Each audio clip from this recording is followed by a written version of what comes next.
niños son especialmente sensibles, incluso a pequeñas cantidades de ciertos fármacos, ¿no? De algún medicamento y sustancias químicas. He aquí muy importante el no automedicar a los niños, ya que dosis muy pequeñas pueden llevar a la toxicidad inmediata. En cuanto a estadísticas, podemos revisar que medicamentos abordan un 4.9%, plaguicidas un 14.8%, gases un 3.1% y productos del hogar son un 13.4% que causan más frecuentemente intoxicaciones.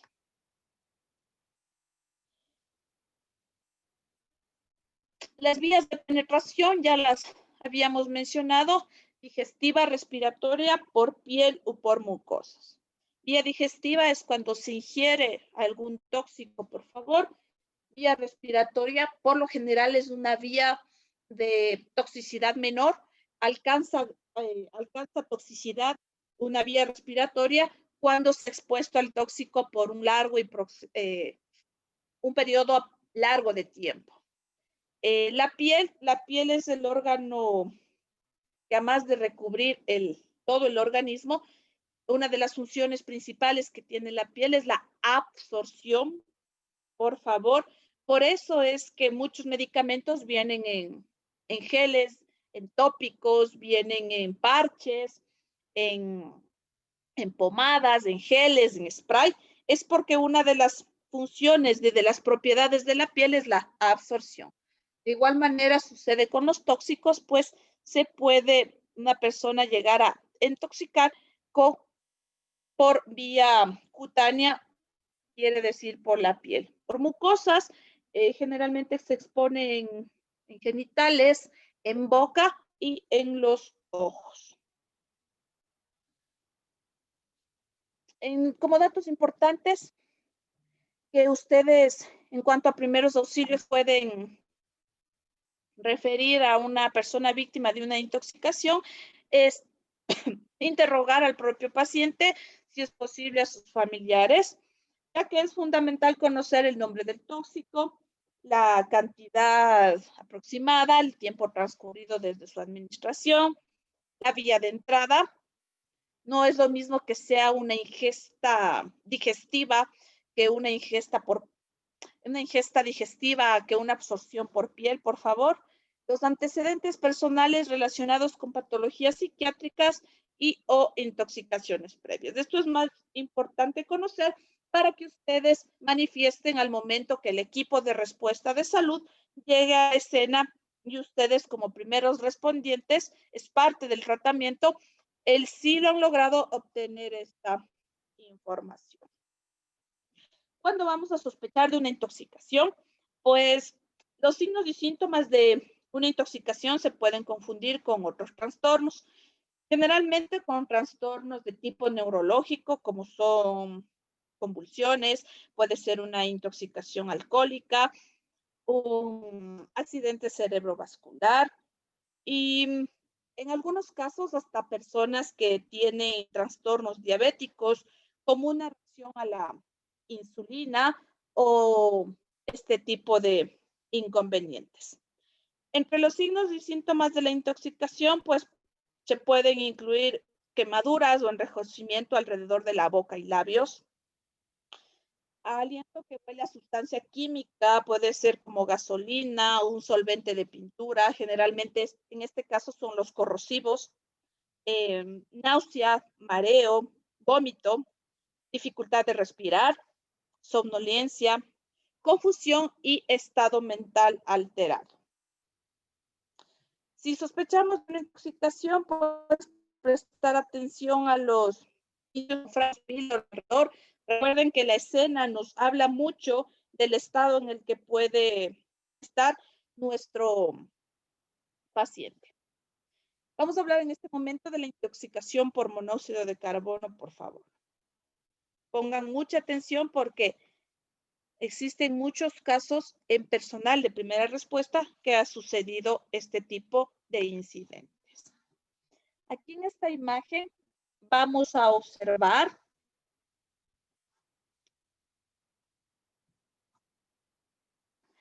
vamos a observar algunos ejemplos que pueden llevarnos a una intoxicación por monóxido de carbono. La primera, pues, obviamente el GLP. Observamos también un calefón, que las instalaciones, malas tuberías pueden hacer que exista pequeñas fugas, pues que a exposiciones prolongadas causen una intoxicación. Tenemos también un generador que ustedes saben que funciona a base de combustible, que de igual manera cuando existen fugas y una persona está expuesta a un largo periodo de tiempo, pues puede llevar a una intoxicación. Obviamente un vehículo, ustedes saben que los vehículos ocupan combustible y obviamente se ve un escenario doméstico donde es más común este tipo de incidentes. Por favor, como medidas de precaución, siempre en casa, en sus domicilios, en algún lugar que ustedes se encuentren y se esté cerca una fuente de este tipo de objetos que hemos visualizado, por favor, procuren que sea cerrado ese ingreso y que no esté mucho tiempo expuesto en lugares cerrados a él mismo. Como ya habíamos visto, las señales: dolor de cabeza, náusea, vómito, dificultad para respirar, convulsiones, alteración del estado de conciencia, piel color cereza. No siempre pueden estar presentes todos estos signos. Toda persona que ustedes observen que sin previo trauma, eso quiere decir sin un incidente previo, tenga alteración del estado de conciencia, dificultad para respirar, dolor de cabeza, y le encuentren ustedes en un estado alterado, lo primero que van a sospechar es de una intoxicación. No se olviden que, espérenme un segundo, ya, no se olviden que en cuanto a las intoxicaciones, ustedes como primeros respondientes, el identificar lo que puede estar pasando, el agente causal, es un tratamiento importante y la primera respuesta que ustedes pueden dar para solucionar este inconveniente. Si ustedes no van a lograr identificar este tipo de acontecimientos, pues sencillamente no van a generar lo que habíamos visto en el primer capítulo en el PAS, proteger, avisar y socorrer. Y si sencillamente ustedes no avisan a esa persona intoxicada, no realiza y no se le da un tratamiento definitivo, pues muy rápidamente se puede llegar a la muerte. ¿Qué debemos hacer? Llamar de inmediato a la central EQ 911. Si esa persona está somnolienta, consciente, tiene dificultad para respirar o simplemente ha dejado de respirar, está inquieta, agitada, tiene convulsiones. Recuerden que las convulsiones ya les había mencionado que son movimientos descoordinados tanto de manos y pies. No siempre ocurre una convulsión con alteración de estado de conciencia, es decir, que no siempre una persona tiene que desplomarse o desmayarse para tener una convulsión. Existen tipos de convulsión que una persona puede estar hablando con usted y de repente se generan movimientos conocidos prehospitalariamente, ya más técnico este término, como movimientos tónico-clónicos. Para que ustedes me entiendan, son movimientos desordenados, sin una coordinación, que no siempre van a estar acompañados de alteración de estado de conciencia, y lo primero que ustedes van a sospechar es que esa persona está intoxicada.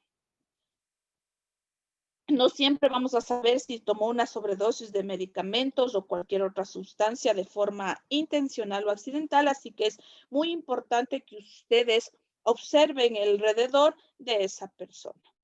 Las intoxicaciones más comunes son por ingesta excesiva de alcohol y de sustancias estupefacientes o psicotrópicas.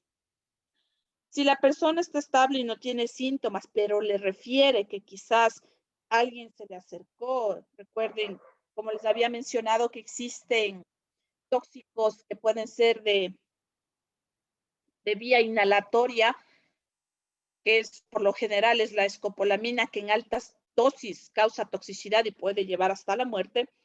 Si alguien le manifiesta y le refiere, por favor, como precaución, usted tiene que estar distante de esa persona aproximadamente 1 metro, ya que en prendas de vestir, en objetos y en partes del cuerpo pueden estar impregnados sustancias tóxicas. Lleve a la persona a un lugar ventilado, por favor, procure no tocarle si es que sospecha de una intoxicación por vía inhalatoria. Permítale que respire profundamente y si no respira, como habíamos ya repasado en el primer capítulo, cuando una persona no respira, no late, quiere decir que debemos iniciar la reanimación cardiopulmonar. Lo más importante, por favor, ¿qué no debemos hacer? Primero, minimizar las señales, eso quiere decir dejar pasar por alto si una persona está con alteración del estado de conciencia, decir ya le va a pasar, solo debe ser que se está haciendo, o ya démosle un vaso de agüita y ya. Toda persona con alteración del estado de conciencia sin trauma previo, eso quiere decir sin ningún escenario traumático o de incidente previo, se va a sospechar de una intoxicación. Dejar a la persona en ese lugar, en el lugar que le encontraron, porque no sabemos si el ambiente está impregnado de la sustancia tóxica. Permitir el ingreso de personas a esa zona donde la víctima se encuentra, que la vamos a denominar como contaminada. Algo muy importante que vamos a hacer mientras esperamos la ayuda. Primero, vamos a identificar el tipo de intoxicación. Si es por ingestión, vamos a retirar todo lo que quede en la boca de la persona, siempre y cuando se puede realizar este procedimiento si ustedes se encuentran con su respectiva bioseguridad y al hablar de bioseguridad desde sus guantes. ¿Cómo vamos a retirar esto, por favor? Con una gasa o con cualquier prenda que esté medianamente limpia, pues se introduce y se trata de retirar la sustancia tóxica. Generalmente este tratamiento se realiza con productos de uso doméstico u otras sustancias tóxicas, pero de bajo nivel de toxicidad. En cuanto ocurran intoxicaciones del hogar, es muy importante que al momento de dar el tratamiento, sea con personal de ambulancia o un hospital, se lleve el frasco del cual se sospecha la ingesta que llevó a la intoxicación, ya que muchas veces los frascos en esas letras pequeñitas está descrito el tratamiento, está descrito el compuesto y lo que es mejor, está descrito el antídoto para esa intoxicación. Eso es muy importante en caso de intoxicaciones en domicilios. Si sospechamos de una intoxicación por contacto con la piel, pues lo más importante, quitar la ropa contaminada siempre y cuando nosotros estemos con bioseguridad. Recuerden que dentro de la atención en primeros auxilios está primero yo, segundo las personas del alrededor y tercero la víctima. Entonces, si sospechamos de una intoxicación por contacto con piel, retiramos la ropa contaminada siempre y cuando tengamos guantes, por favor, y se puede enjuagar la piel de la persona de 15 a 20 minutos con agua corriente, eso quiere decir con agua de las llaves a temperatura ambiente. Si es una intoxicación por contacto con los ojos, pues podemos enjuagar suavemente el ojo con agua fresca o tibia, no hay ningún problema, durante unos 20 minutos. O si eso causa alivio en la víctima, pues la podemos repetir estos periodos de lavado de los ojos hasta que llegue la ayuda médica. En intoxicación por inhalación, lo primero que se hace por favor, es sacar a la persona a una zona segura, una zona despejada, donde pueda respirar aire totalmente fresco. Si es de un domicilio, pues sacar del domicilio, no solo del área afectada, que puede ser el dormitorio o la cocina, sino el gas. Recuerden que se encuentra encerrado y al ser inoloro e incoloro, pues no vamos a darnos cuenta en dónde nomás se encuentra. En la intoxicación por inhalación, si la persona vomita y se encuentra acostada, el principal tratamiento que nosotros podemos hacer es colocarla de lado, que se conoce como una posición lateral de seguridad. Eso quiere decir que le vamos a permitir que la persona, además de respirar mejor, que el vómito sea expulsado y no cause una broncoaspiración, que ya les había comentado, que se trata de volverse a tragar el vómito, pero en lugar de ir a vía digestiva, va a vía aérea, y al estar con jugos gástricos va a proceder a quemar todo el tracto respiratorio. Si la persona que se intoxicó por inhalación, llegamos al domicilio y la persona no muestra signos de vida, quiere decir que no respira y no late, no tenemos movimientos de tórax, no se siente pulso carotidio, pues inmediatamente inicia la reanimación cardiopulmonar. Esto no es parte del curso, pero sí quiero recomendarles. El ECU 911 tiene una línea directa para en caso de intoxicaciones, quizás que nos puede servir para descongestionar un tanto el protocolo que ustedes saben que hay en el ECU 911, que primero nos derivan a una evaluación de llamadas, luego nos hacen abrir la ficha y luego ven si corresponde la llamada a una emergencia médica. Entonces, existe, marcando directo al 911, ustedes pueden pedir que se les comunique con la cabina CIATOX. Esa cabina CIATOX se encuentran profesionales involucrados directamente con intoxicaciones de cualquier tipo. En cuanto a las intoxicaciones en ambientes familiares, por favor, si ustedes se acercan y visualizan y sospechan de intoxicación de una persona, traten de recolectar frascos de pastillas, envases, recipientes que tengan etiquetas o cualquier otra información sobre la sustancia y llévenla al hospital. Si van a ir directo, traigan al equipo de ambulancia, ya que es muy importante conocer el compuesto para generar inmediatamente el tratamiento con un antídoto. En cuanto a las intoxicaciones por medicamentos, las primeras señales que nosotros vamos a tener o signos de alarma en una intoxicación por medicamentos es dolor abdominal y náuseas. Estos son los dos signos principales que va a existir en una intoxicación por medicamentos, siempre y cuando depende del medicamento. Les voy a hablar más o menos a nivel general. Los medicamentos se clasifican en grupos, el grupo A, B, C y así sucesivamente según la complejidad del fármaco. En el grupo A está el conocido paracetamol, donde nos indica que es un fármaco poco tóxico y poco letal. Eso quiere decir que solo en extremas cantidades nos puede llevar a una toxicidad alta en relación a los conocidos antidepresivos. Los antidepresivos van a ser la causa más frecuente de intoxicación por medicamentos y representan casi el 15% de todas las intoxicaciones, ya que en pequeñas cantidades nos puede llevar a una toxicidad mortal. De igual manera, ¿qué debemos hacer?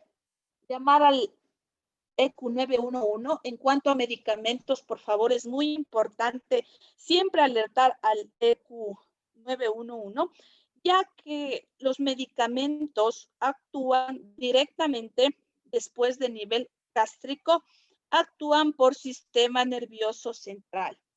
Recuerden que una de las células que no se regeneran en nuestro organismo, a diferencia de células de piel, a diferencia de células que se encuentran en aparato respiratorio, que se demoran un poco más, pero se regeneran.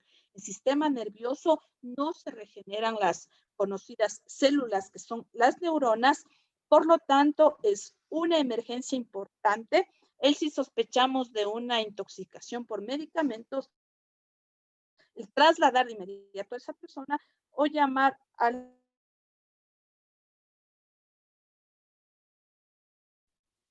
recostar a la persona sobre su lado izquierdo. ¿Por qué sobre su lado izquierdo? Así evitamos que exista presión en grandes vasos que se encuentran en el lado derecho, que dificultan la buena respiración de la persona.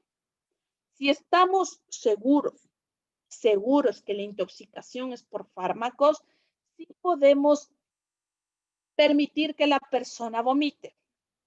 No en todas las intoxicaciones es bueno que vomite y ya les voy a comentar el por qué. Pero si sospechamos de una intoxicación por vómito y la persona le llama a náusea, incentive a que logre el vómito, por favor, ya que así va a salir expulsado una cantidad de la medicación siempre y cuando no haya transcurrido un lapso superior de 4 a 6 horas, ya que en ese momento ya no sirve de nada el vómito porque fue metabolizado el fármaco a nivel renal, a nivel hepático, se encuentra en la circulación y por lo tanto va a llegar al sistema nervioso. ¿Qué no debemos hacer? Por favor, es muy importante. No vamos a minimizar las señales de una intoxicación medicamentosa. No vamos a asumir que es un medicamento que no hace daño, porque no conocemos sobre la cinemática, se llama la farmacodinamia del medicamento, no conocemos, entonces no sabemos si se absorbe rápido, no se absorbe rápido, si se absorbe a nivel renal, digestivo. Entonces, como desconocemos todo eso, no vamos a minimizar no vamos a minimizar las señales que nos da una intoxicación por medicamentos. Nunca vamos a inducir nosotros al vómito. Por favor, aquí hay grandes diferencias. Acá decía, si es que la persona desea, déjele que vomite, mas no nosotros inducir e incentivar al vómito, más aún cuando se sospecha de un intento autolítico, porque no sabemos si además de los medicamentos tuvo alguna ingesta de otro tipo de sustancia. En especial estamos hablando de las sustancias que queman, de sustancias que son cáusticas, que al momento de introducir, de ingesta, pueden quemar lo que se llama la vía aérea, y si nosotros inducimos al vómito, puede que esa sustancia salga y de igual manera queme todo el tracto respiratorio. Dar líquidos o alimentos, si sospechamos, por favor, por más que la persona nos manifieste que desea líquidos, que tiene sed, está con ansiedad, por favor, nosotros no demos ni líquidos ni alimentos, ya que no sabemos qué puede causar el medicamento que ingirió, la mezcla con algún líquido o algún alimento. Aquí les voy a contar a manera de experiencia.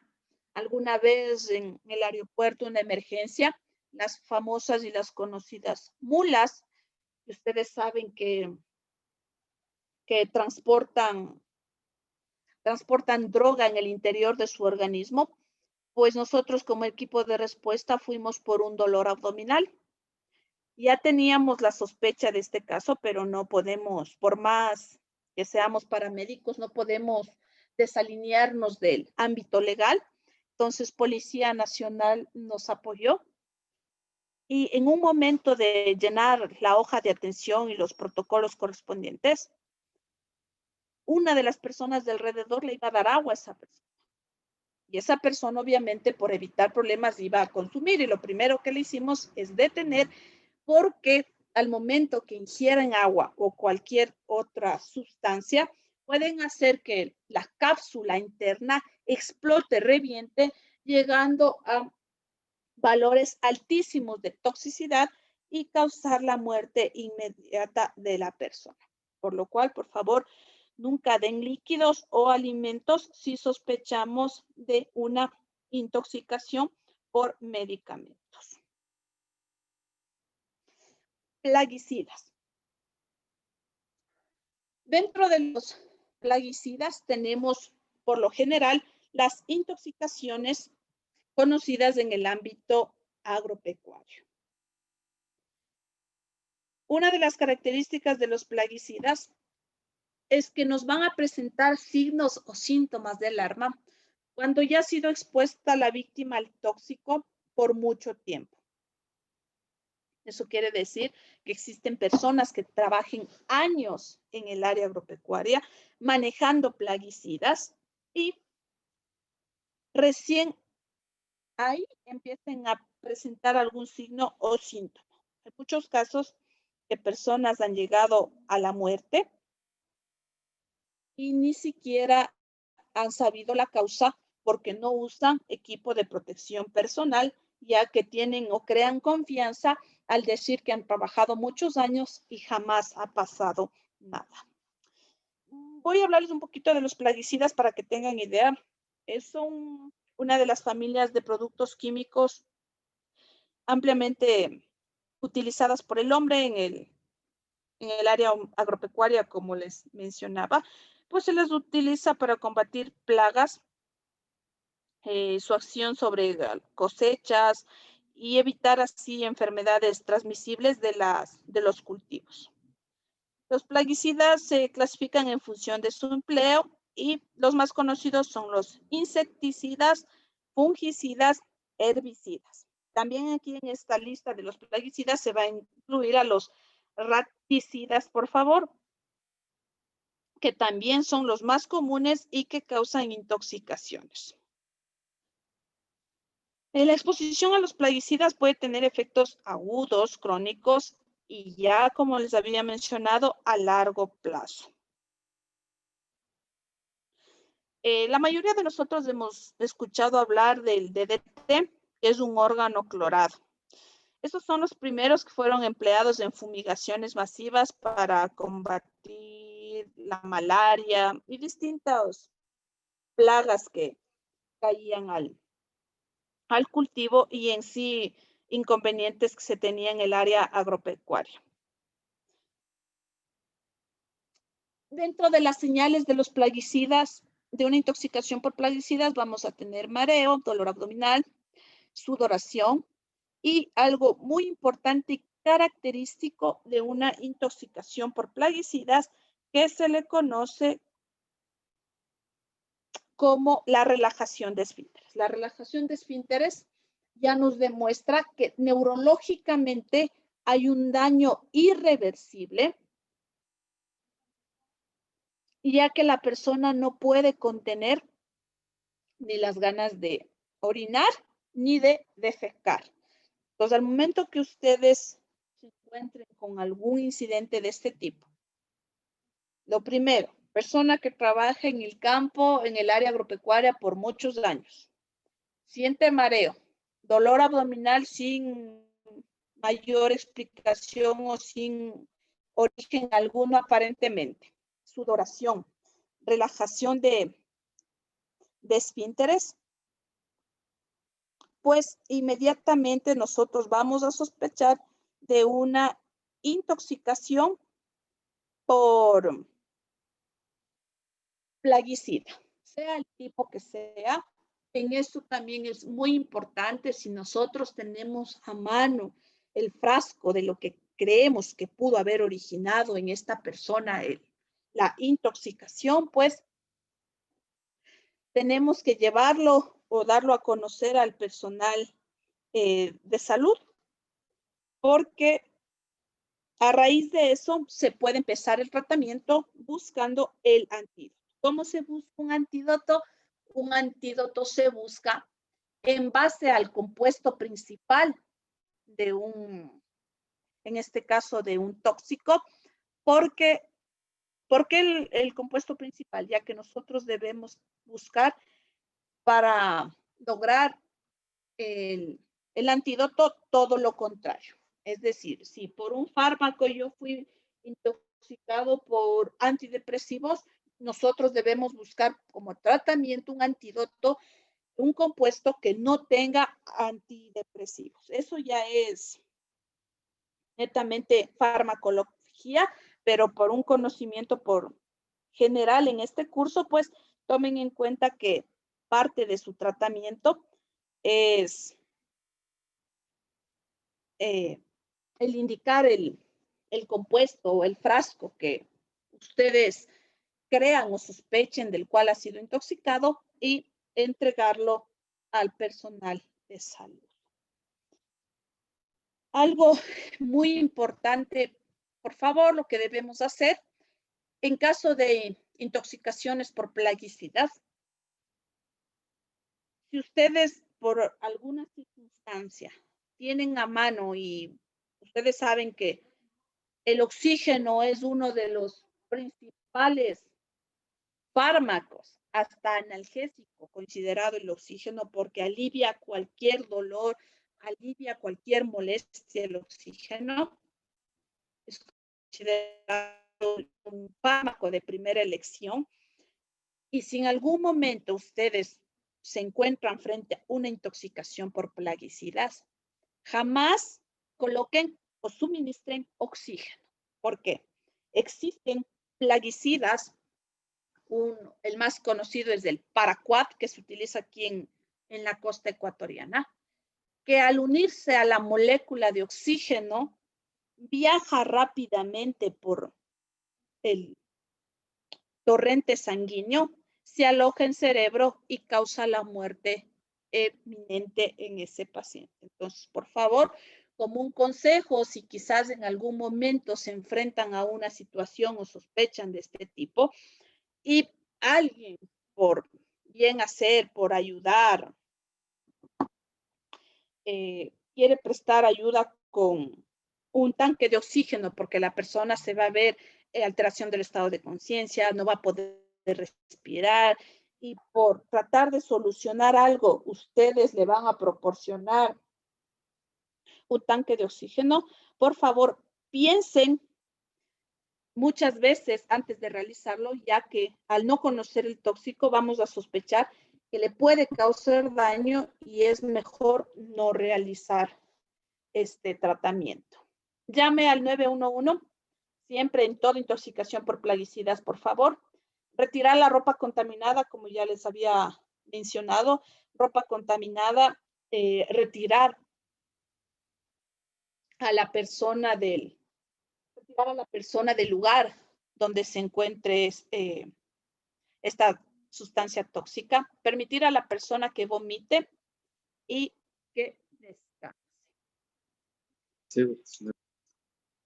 Hasta ahí es la parte de intoxicaciones. Vamos al repaso y qué aprendí. Ahora sí quiero un montón de preguntas, dudas e inquietudes en cuanto al tema. ¿O todo está claro?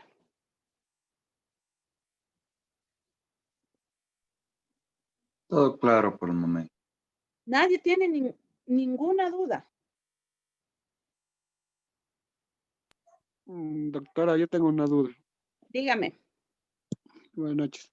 Bueno, eso pasó en un caso que un señor se había suministrado medicamento demasiado para matarse en sí. Se había ¿Ya? tomado como 30 pastillas, pero ahí cómo se debería actuar. Ya. A ver, primero, si nosotros estamos seguros que es una intoxicación por fármacos, sí podemos inducir al vómito.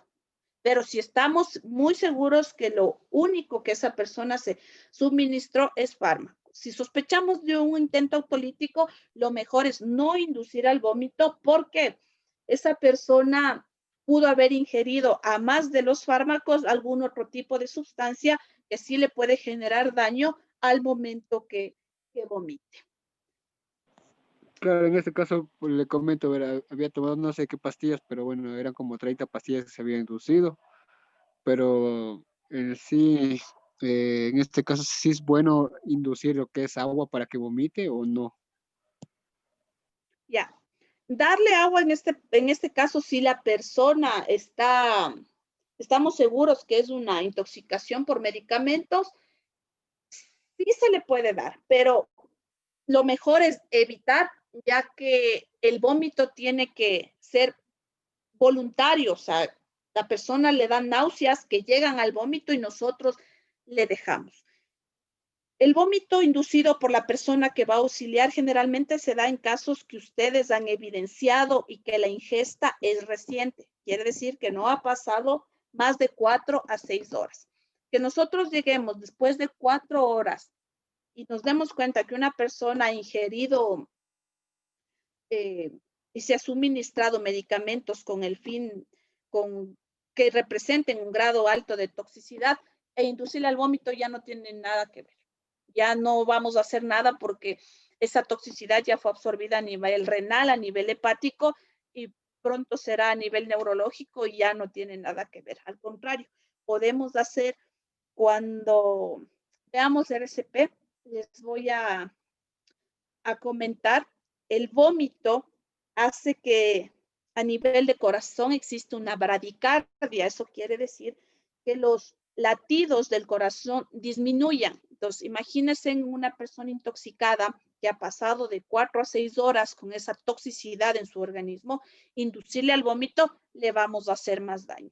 Si nosotros hemos presenciado, hemos visto y estamos seguros que no ha transcurrido este tiempo, podemos inducir al vómito a esa persona sin ningún inconveniente. No sé si está claro hasta ahí. Ya ahí sí, ya tuve mejor conocimiento, eso lo tenía. Muchas gracias. Listo. Muchísimas gracias. ¿Alguien más, alguna inquietud o todo está claro? Buenas noches, estimado docente. Yo tengo una inquietud. Dígame. En este caso, en una intoxicación por alcohol, ¿cómo se podría hacer? Ya que un conocido amigo eh, falleció de esta manera. O sea, él Amigo. había salido a beber y a la madrugada los papás ya lo habían encontrado, había vomitado, ¿no? Pero ya lo habían encontrado sin signos vitales. En este caso no se sabe si fue producido por el alcohol. Bueno, los doctores dijeron que sí, pero ¿cómo podríamos actuar o hacer ahí en ese caso por esa intoxicación? Gracias, Héctor. Primero, si nosotros intervenimos a una persona que sospechamos de una intoxicación por ingesta alcohólica y obviamente aún tiene signos vitales, es decir, esa persona aún respira y aún tiene pulso, la primera intervención de nosotros es avisar inmediatamente al ECU 911. Debemos evaluar el estado de conciencia. ¿Cómo evaluábamos el estado de conciencia? Recuerden el ABDI, alerta, verbal, dolor o inconsciente. Esa persona llega a la alerta si tan solo le hablo, no. Si le hablo más fuerte, verbal, llega a estar alerta tampoco. Realizamos estímulo doloroso y no responde. Si esa persona con estímulo doloroso no responde, quiere decir que su estado de conciencia está muy bajo, es decir, esa persona está en la antesala de la muerte. Lo que nosotros podemos hacer con conocimiento de primeros auxilios es, a más de avisar al ECU 911, vamos a tratar la causa de shock. Esta persona enseguida se va a descompensar y ¿qué debemos hacer? Tratar de cubrirle para que la hipotermia de lo que se está descompensando no lo llegue a matar más rápido y esperar al equipo de respuesta porque el tratamiento inmediato que el equipo de respuesta hace va a ser colocar vías y tratar de compensar líquidos y de esta manera se elimine el alcohol. Realmente en primeros auxilios básicos en esta situación no se puede hacer mayor cosa, pero es parte del tratamiento el avisar a tiempo a la central de emergencia y tratar los signos de shock que vemos. Si es que la persona está en un estado de conciencia que va y viene, eso quiere decir que puede llegar a estar a la alerta, pero como que se duerme, tratar de mantener ese estado de conciencia en alerta, es decir, conversarle a esa persona, realizar el estímulo doloroso las veces que sean necesarias para no dejar que se apague la parte neurológica de esa persona y de inmediato decaigan las funciones vitales. Por lo general, en las personas intoxicadas por alcohol, el inconveniente es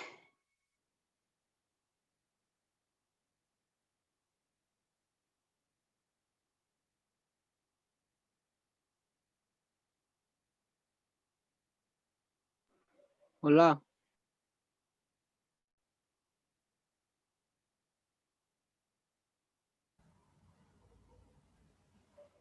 Hola. Perdió el audio, Pamela. Ya le ubico enseguida, por favor. que no avanza.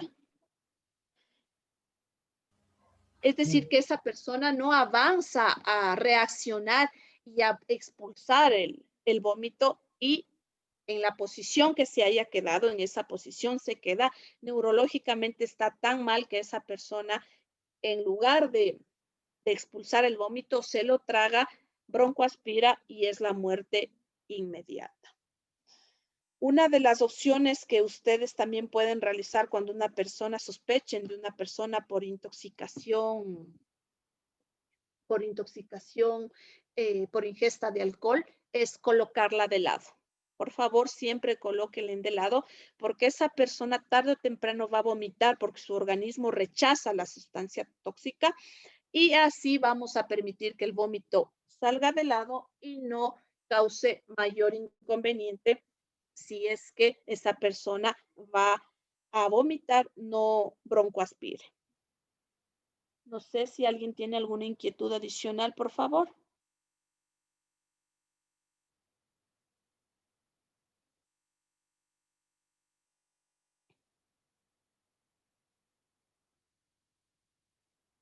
Nadie, todo está claro. Dudas, inquietudes, alguna experiencia que hayan tenido, por favor.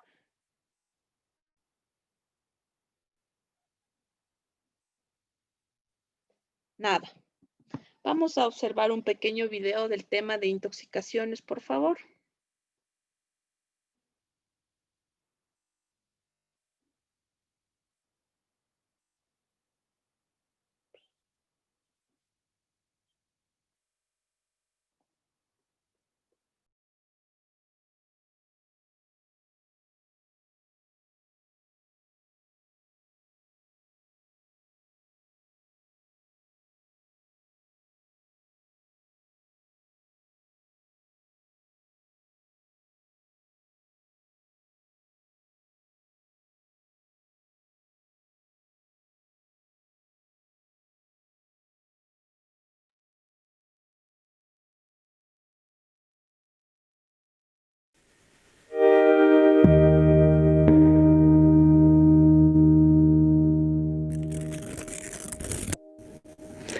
La intoxicación o envenenamiento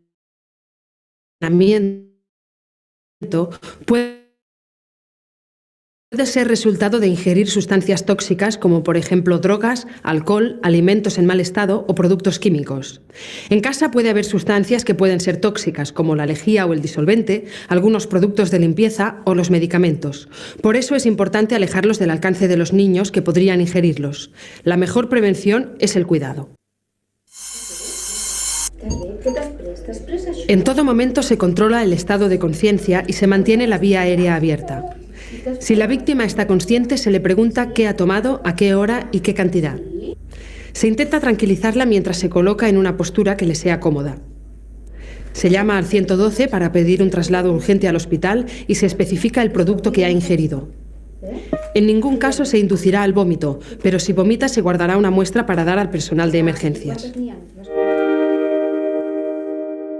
Finalmente, también se entregan los envases vacíos que puedan ayudar a identificar el producto y así dar el tratamiento más adecuado. También nos podemos informar sobre qué hacer en el teléfono de urgencias toxicológicas.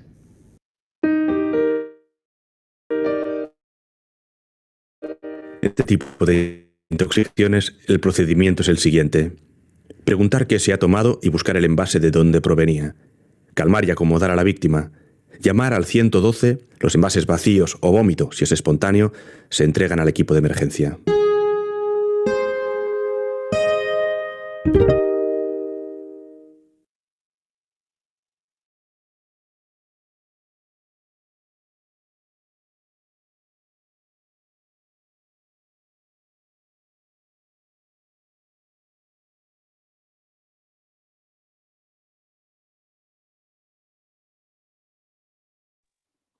Listo. Hemos observado un video muy importante de la parte de intoxicaciones guiada a los primeros auxilios. El video fue muy claro en cuanto a frascos de medicamentos, frascos de productos de hogar o cualquier evidencia que se encuentre alrededor de la víctima en el incidente nos puede servir para guiar al tratamiento hospitalario y eso es parte de nuestro accionar, el que nosotros lleguemos y entreguemos eso al personal de salud les va a ayudar y les va a guiar mucho en cuanto al tratamiento definitivo. Por favor, en este momento son las 8, nos vamos a ir al receso. A las 8:15 nos volvemos a conectar para terminar con la clase del día de hoy. Gracias a todos ustedes por su atención.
Buenas noches, señores y señoritas estudiantes. Vamos a continuar con la segunda parte del tema del día de hoy. Y vamos a tratar lo que es signos vitales. Quisiera que me ayuden. ¿Qué se viene a su mente cuando hablamos de signos vitales? ¿Qué piensan o qué es el concepto que ustedes tienen que hacer signos vitales?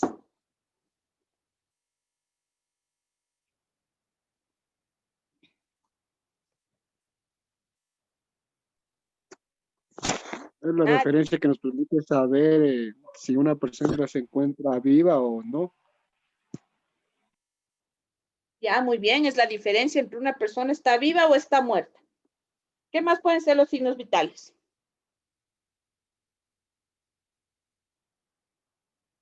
El estado de una persona. Y es simple, el estado de una persona lo que nos habla si esa persona está estable o es una persona que está crítica. Punto. Eso es lo que nos interesa de los signos vitales.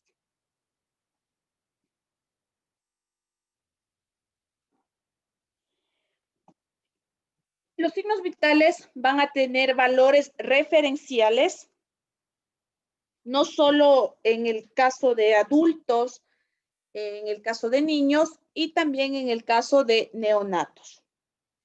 En el caso de adultos, estamos hablando a partir de los 12 años de edad en adelante. Para niños, estamos hablando del año de edad hasta los 12 años. Y para neonatos, hablamos de niños recién nacidos hasta los 6 meses. Y de 6 meses al año se los conoce como lactantes. Denme un segundito, por favor. Tengo algún problema con la presentación.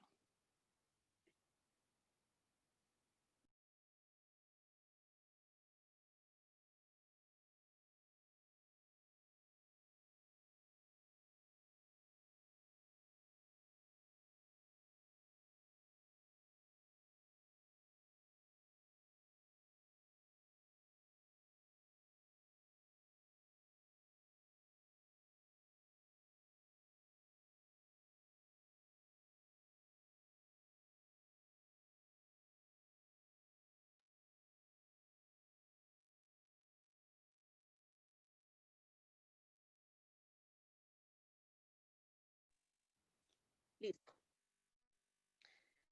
Muchas gracias. Dentro del concepto básico que nosotros vamos a tener en primeros auxilios, los signos vitales vamos a denominar al conjunto de señales fisiológicas que presenta un ser humano con vida. Los signos vitales debemos evaluar son pulso, frecuencia respiratoria, temperatura y tensión arterial.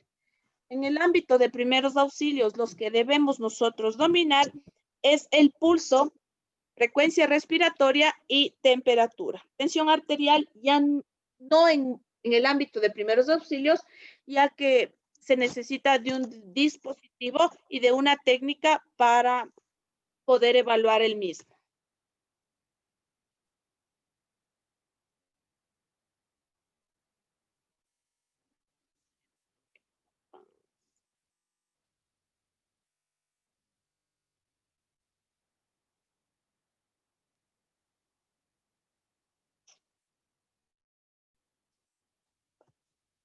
Ya, listo. Pulso, vamos a hablar del pulso. El pulso va a ser la sensación que tenemos de la expansión de una arteria. Por favor, las venas no tienen pulso. Y nosotros vamos a sentir al presionar ligeramente con los pulpejos o con las yemas de sus dedos sobre una superficie plana. Es decir, en este momento, por favor, les voy a solicitar a todos ustedes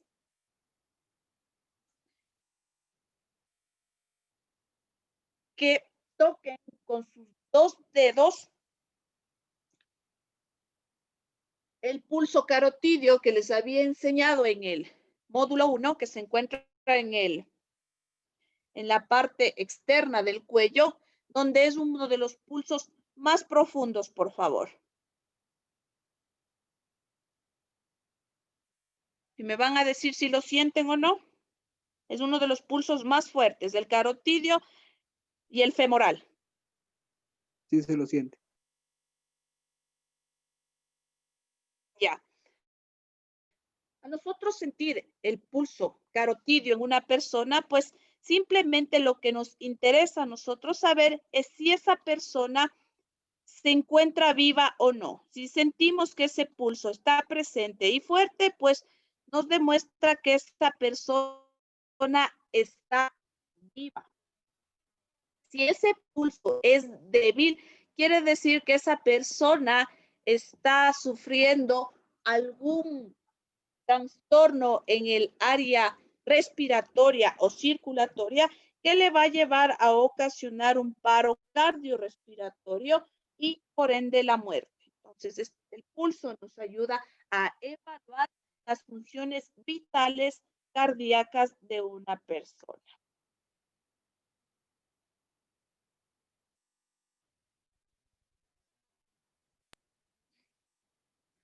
En los rangos normales de pulso, vamos a visualizar que los adultos tienen de 60 a 100 latidos por minuto.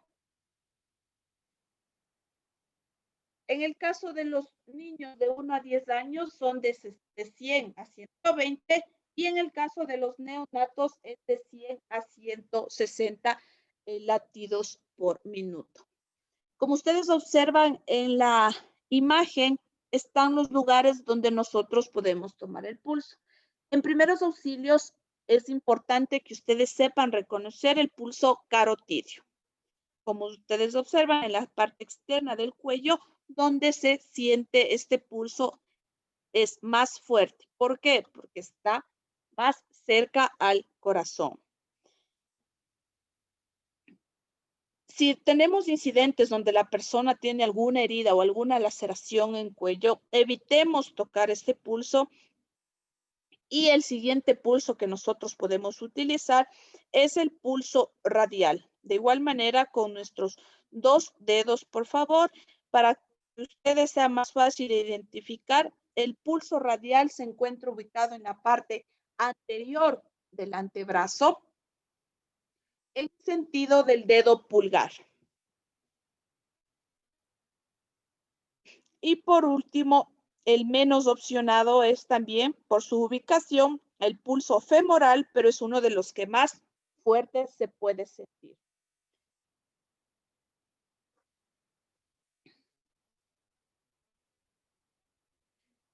Vamos a pasar a hablar de la frecuencia respiratoria. La frecuencia respiratoria va a ser la cantidad de veces que una persona introduce oxígeno y elimina CO2, lo que comúnmente conocemos como las inspiraciones y expiraciones mediante la inhalación y exhalación. Esa es la frecuencia respiratoria y en primeros auxilios para nosotros es muy evidente al momento que nos acercamos a una persona, colocamos nuestra mano en el centro del tórax, en el centro del pecho y vamos a sentir cómo se expande. Sube el tórax y baja el tórax. Los valores normales que tenemos de frecuencia respiratoria es de igual en adultos de 12 a 20, en niños de 1 a 10 años de 20 a 30 y en neonatos de 30 a 50. Eso es normal, por favor. Estas respiraciones por minuto. Recuerden que los niños va a ser mucho más rápidas, son de 30 a 50 por minuto. Se cuenta y se valora una inhalación y una exhalación es una respiración. No, inhalar no es 1 y exhalar es 2. No, por favor. Inhalo, exhalo es 1. Inhalo, exhalo es 2. Para que pueda ser bien evaluada la frecuencia respiratoria. En niños y neonatos, ustedes ven, va aumentando porque proporcional al tamaño del cuerpo. El cuerpo es más pequeño, por ende es más rápido el sistema circulatorio y respiratorio, por lo tanto los valores altos son normales. Nos vamos a la temperatura.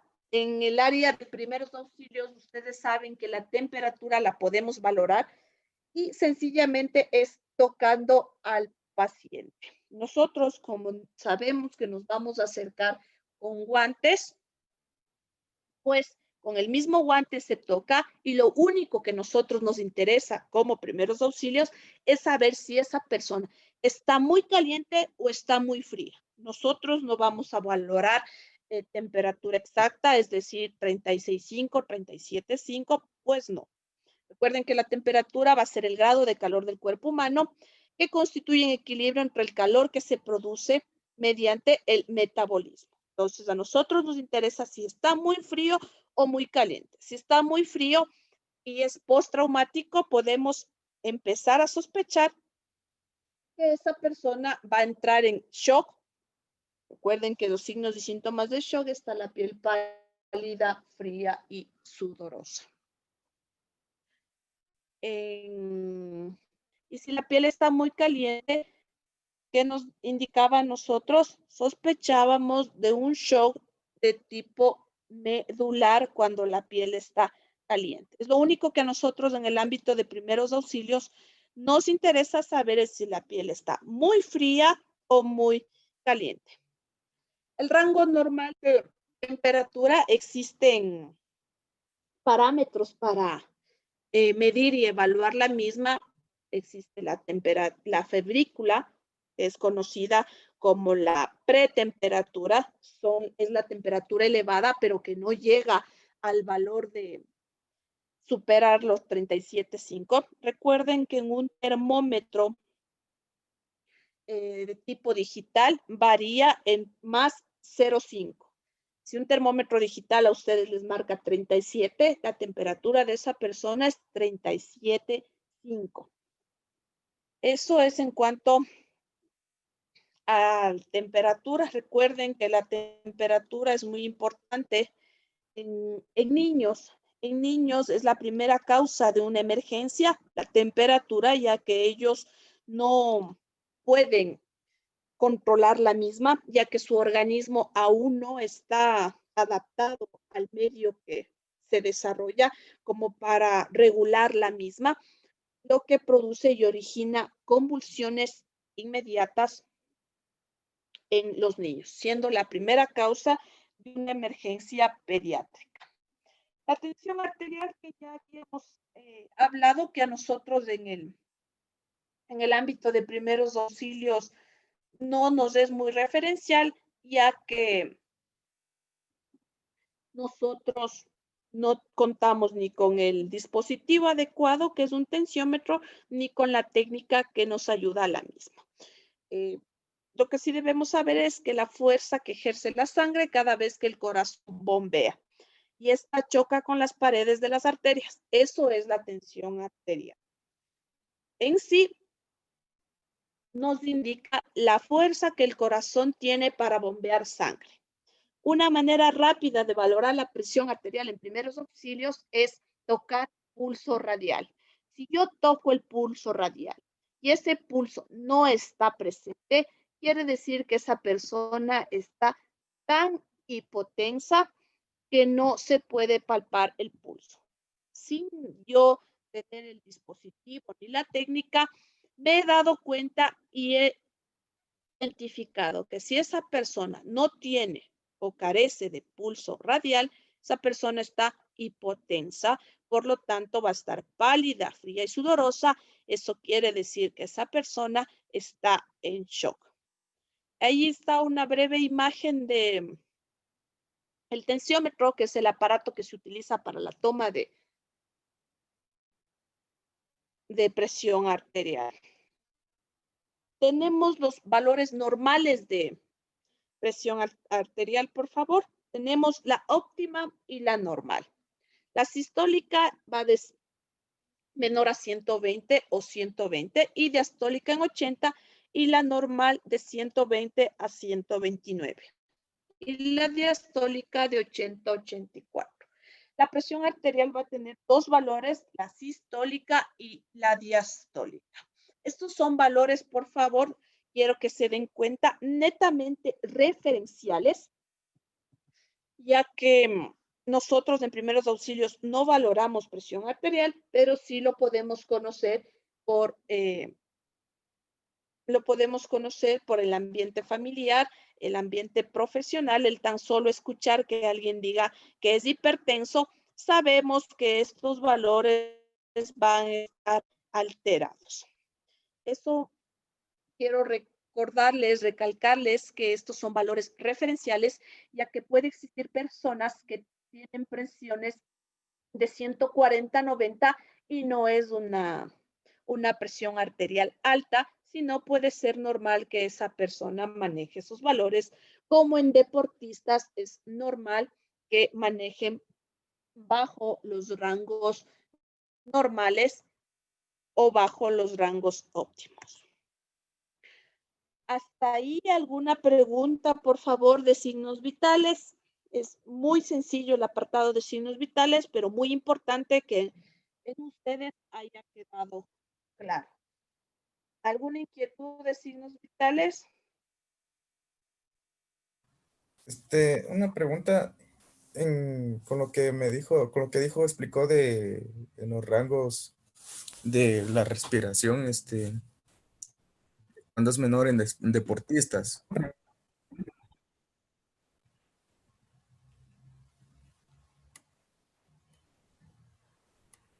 ¿Sí me escuchó? Ayúdeme repitiendo la pregunta, por favor, porque se le escuchó un poco entrecortado. Sí, Ya, ahí le escucho mejor, dígame. ya le preguntaba en el rango de los deportistas cómo es la respiración o qué nivel es. ¿Sí me escuchó? Ya, en los deportistas es muy importante saber la disciplina que se aplica. Generalmente en los triatlón o en los pentatlón, en esos deportistas sí está bajo el nivel de signos vitales en cuanto a la función cardíaca, ya que su corazón se ha visto expuesto a esfuerzos extremos que para el corazón es normal y ya ha alcanzado a regularizar esos extremos a los que ha llegado el corazón y varía en un valor no menos de 100, por favor. En cuanto a sistólica, si una persona tiene menor a 100, hay que ver otros factores externos. Puede ser que sea una persona que maneja esos valores constantemente y no es para alarmarnos, pero en todo caso, si nosotros como primeros respondientes tenemos y nos damos cuenta de una presión tan baja, lo primero es indagar e investigar si no es a causa o a origen de un trauma.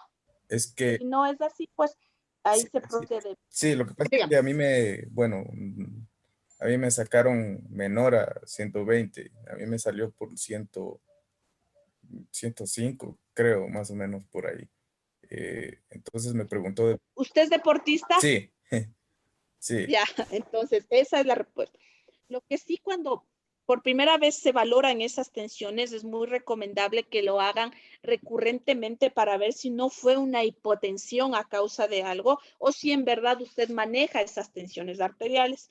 Eso quiere decir que en el rango de una semana se valore de 2 a 3 veces.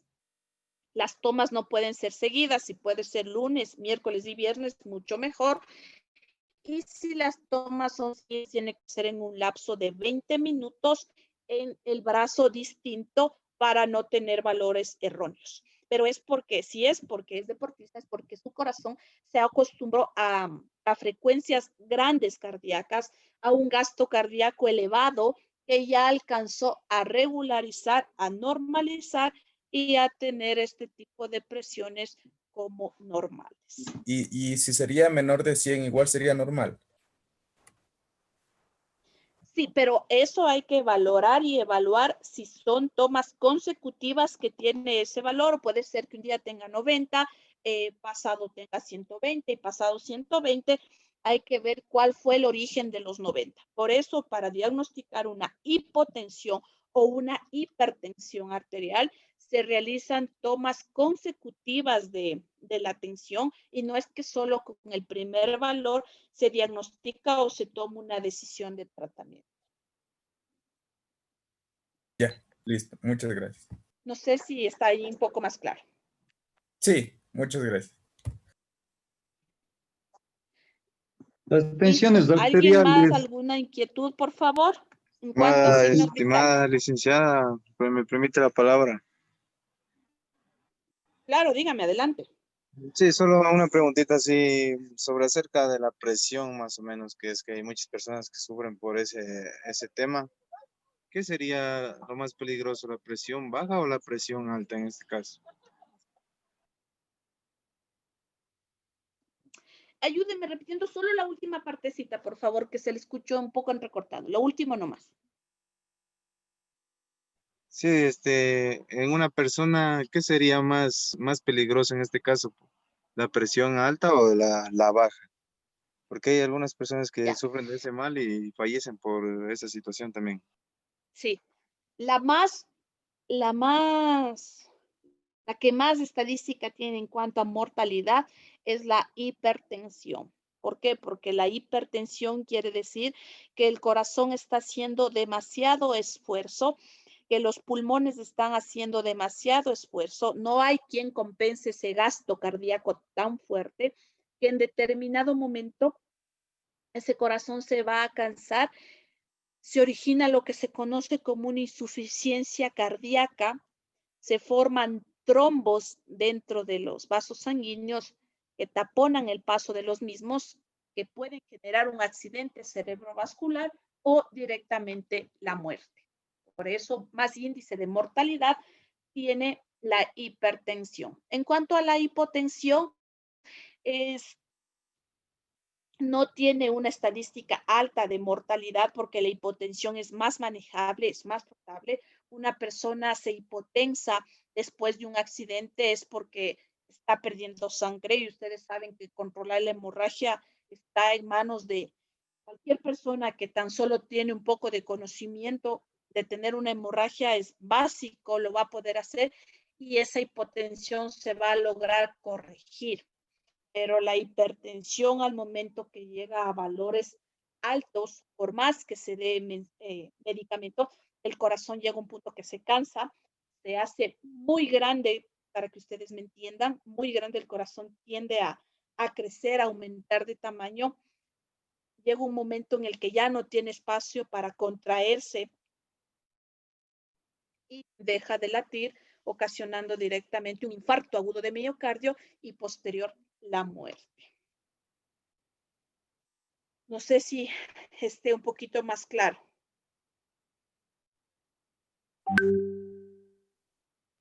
Sí, No sé está si más esté claro, claro. ¿sí? Muchas gracias. Sí. Listo. ¿Alguien más alguna duda en cuanto a signos vitales que hayan escuchado de algún familiar, algún conocido?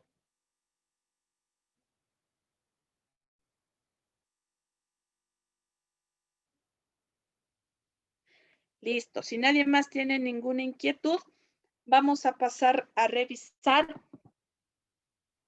heridas. Nosotros ya habíamos visto traumatismos, habíamos visto hemorragia y aquí en heridas vamos a poner en práctica un poco de lo ya aprendido. Recuerden que para el manejo de hemorragias, que es un tipo que puede ser a causa de algún tipo de herida, ustedes como paso 1 es la presión directa.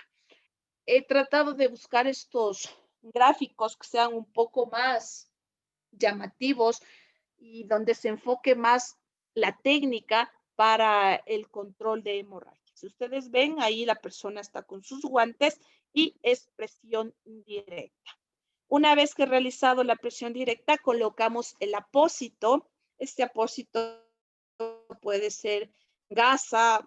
Si ustedes se encuentran en una escena, en un incidente de tránsito, puede ser la misma ropa de la persona, una chompa, cualquier, eh, cualquier objeto que a mí me ayude a contener una hemorragia. Y como ustedes observan, este es el vendaje compresivo.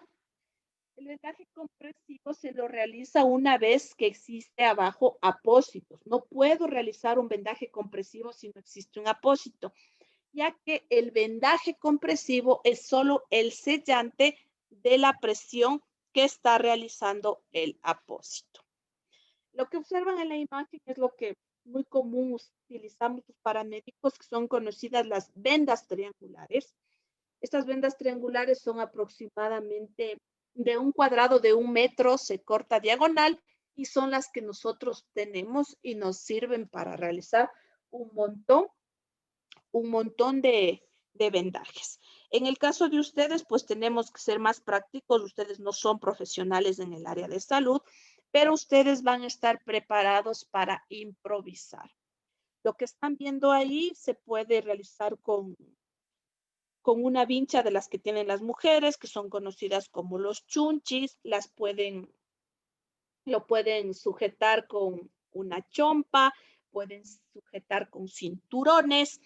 Lo único que no es recomendable, por favor, es utilizar dispositivos como cordones de un zapato, ya que eso es muy fino, muy delgado y puede terminar lastimando más la herida.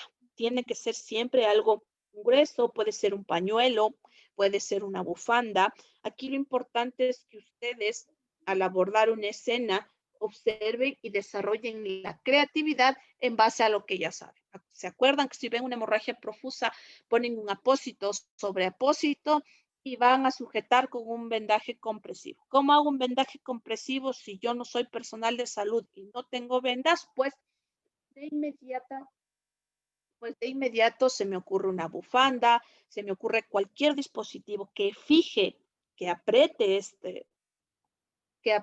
estos apósitos, más no que sea fino y lastime. Los zapatos de cordón los cordones de zapatos, perdón, es descartado para este tipo de vendaje. Como les había mencionado, aquí en heridas vamos a tratar el tema del torniquete. El torniquete es utilizado cuando existe una hemorragia profusa que no se detiene y en incidentes de múltiples víctimas. Cuando hablo de incidentes de múltiples víctimas, cuando ha sucedido algún tipo de incidente donde sobrepase la capacidad de respuesta, muchas veces hasta del personal de salud, y ustedes, al ser personal de primera línea, pues se vuelven un soporte y en un apoyo de nosotros.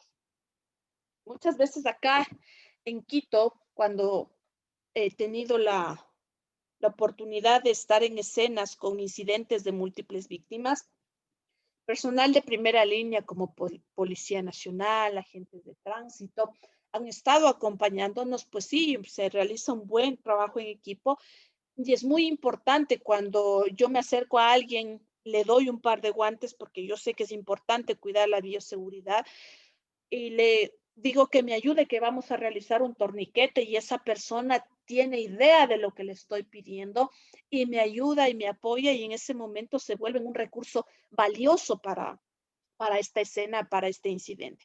Por eso es importante que ustedes sepan, conozcan y aprendan estos términos y los sepan reconocer o identificar, porque sabemos que en cualquier momento los podemos utilizar. Si ustedes observan en la imagen, en la parte de abajo, esto es un vendaje compresivo que ya habíamos visto que está sujeto, y en el segundo es un torniquete. Para nosotros realizar un torniquete, lo primero que debemos tomar en cuenta es que se lo va a realizar de donde se encuentre la herida, no sobre la herida. Esa es la diferencia de un vendaje compresivo. El vendaje compresivo usted lo hace sobre la herida. El torniquete no le hace encima de la herida, no aplasta la herida. El torniquete se hace de la lesión, 4 dedos por encima de la lesión. Vamos a suponer que en esta área se encuentra la lesión, la herida profusa. Cabe mencionar que el torniquete se utiliza para hemorragias exsanguinantes, hemorragias incontrolables que con un vendaje compresivo no se controló, porque realizamos torniquetes en amputaciones parciales o en amputaciones totales. Ya vamos a revisar más adelante qué es una amputación.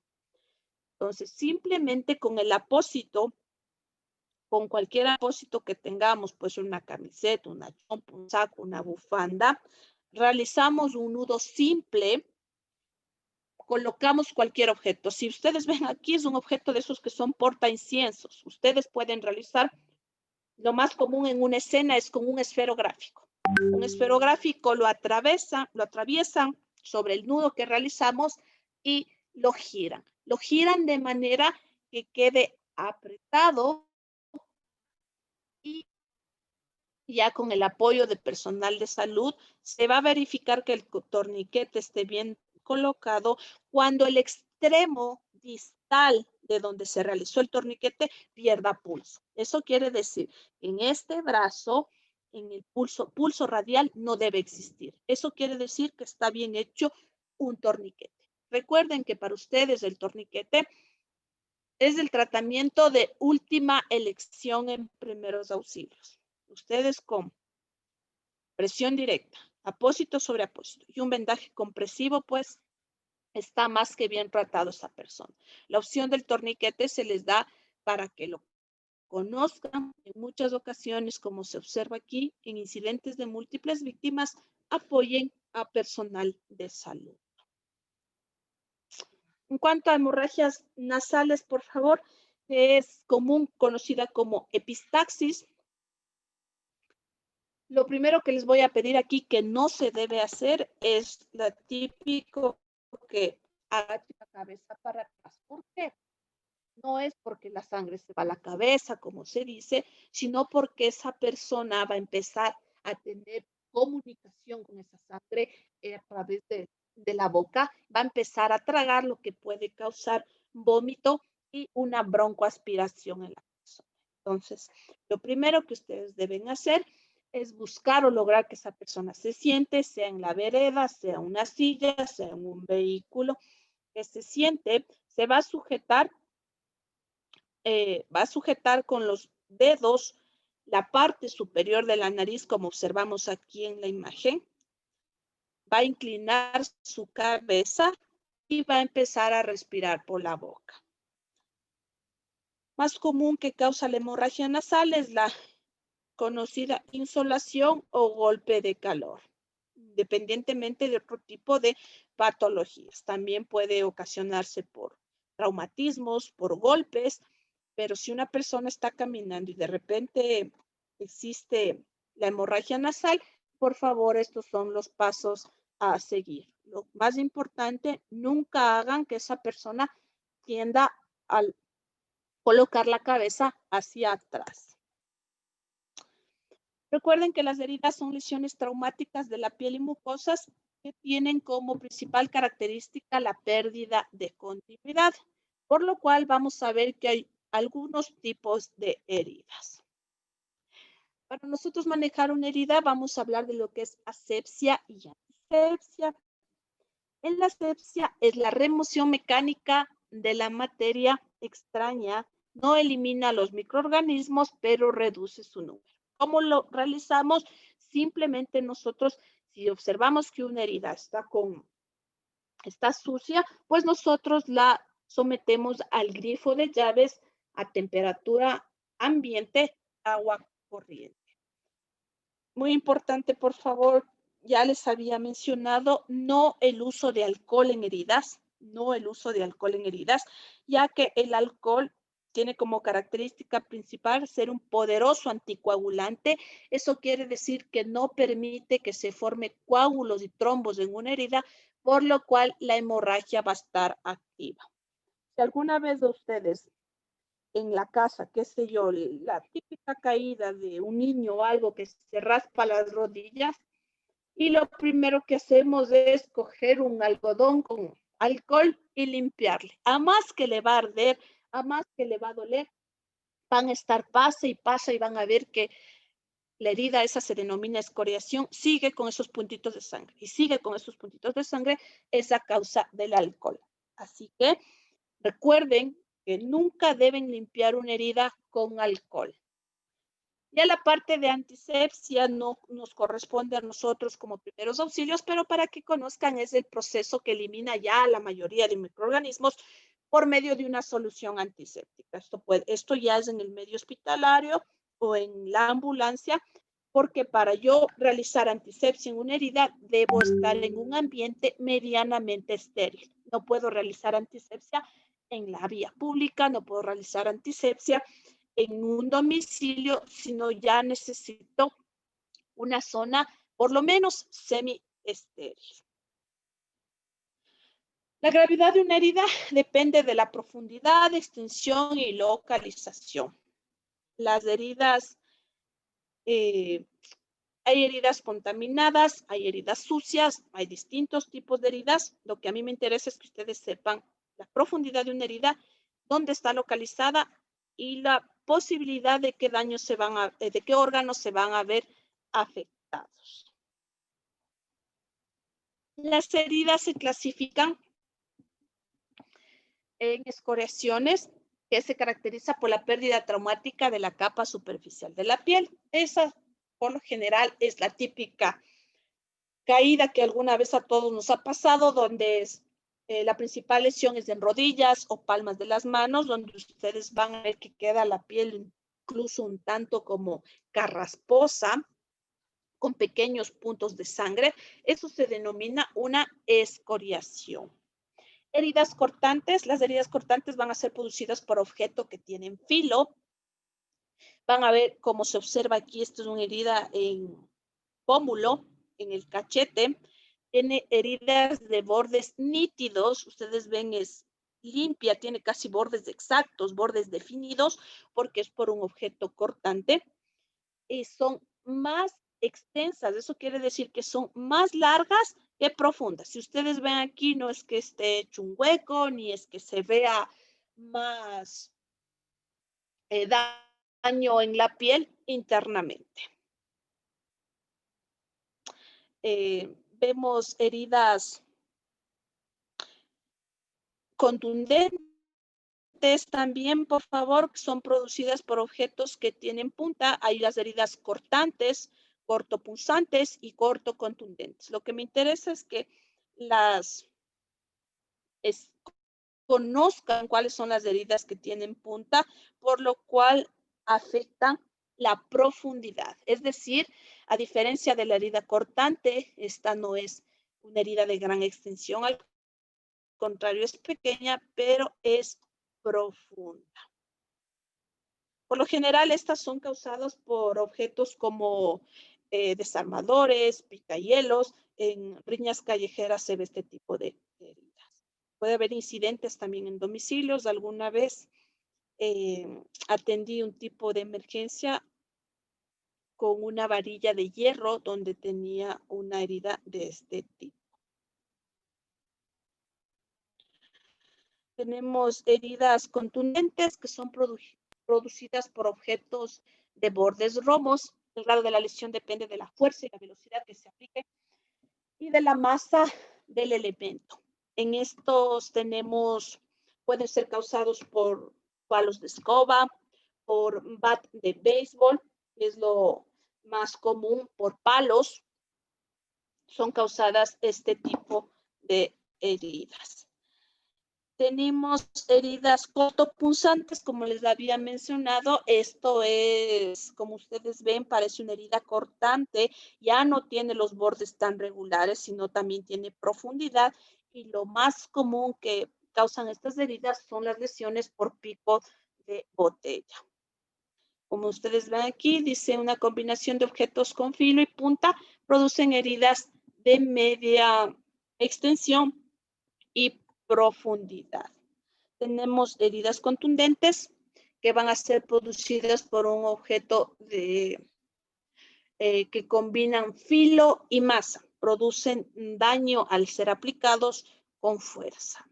En estos casos es ocasionado por guadañas. Alguna vez atendí un tipo de emergencia por eso, donde además de ser una herida cortante con bordes regulares, sí tiene profundidad, ya que también está involucrado la masa de este objeto. También ocurre esto cuando se realiza con martillos, con la otra parte que tiene el martillo que ustedes ven que es algo como gancho, que sí corta, pero también tiene masa. Tenemos heridas por arma de fuego. La característica principal de estas heridas son producidas por un proyectil. Puede presentar el agujero de entrada y agujero de salida, o en algunos casos solo se evidencia el agujero de entrada y no se evidencia agujero de salida, como ustedes pueden ver aquí. Ya nos falta solo uno más. Listo, vamos a hablar de las amputaciones. Como les había mencionado, las amputaciones pueden ser de tipo parcial o total. Las amputaciones de tipo parcial son las que no se ha desprendido una parte del miembro, sino se encuentra aún unido, sea por el músculo, sea por hueso o por alguna parte que conforma la extremidad, no se ha soltado por completo. Eso es una amputación parcial.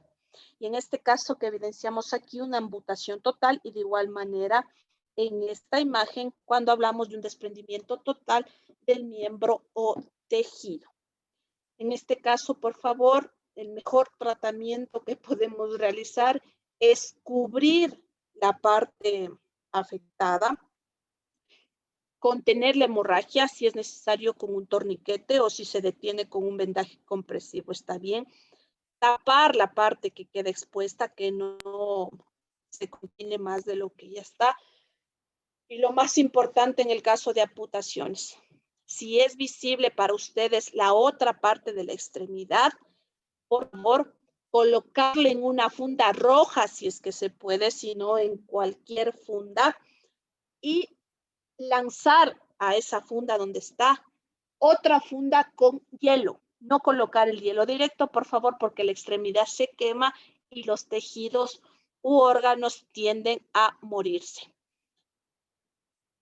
Recuerden, si encuentran la otra parte de la extremidad, colocan en una funda la parte de la extremidad encontrada, colocan dentro una funda con hielo y lo entregan para el tratamiento. En muchos casos sí se ha podido salvar porque se ha mantenido vivo el tejido, pero no quemado.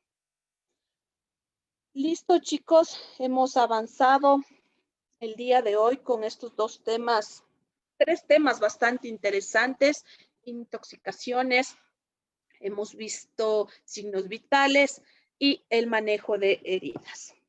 No sé si alguien tiene alguna duda, inquietud de lo que hemos revisado, por favor. Tenemos aún unos 2 minutitos para despejar alguna inquietud.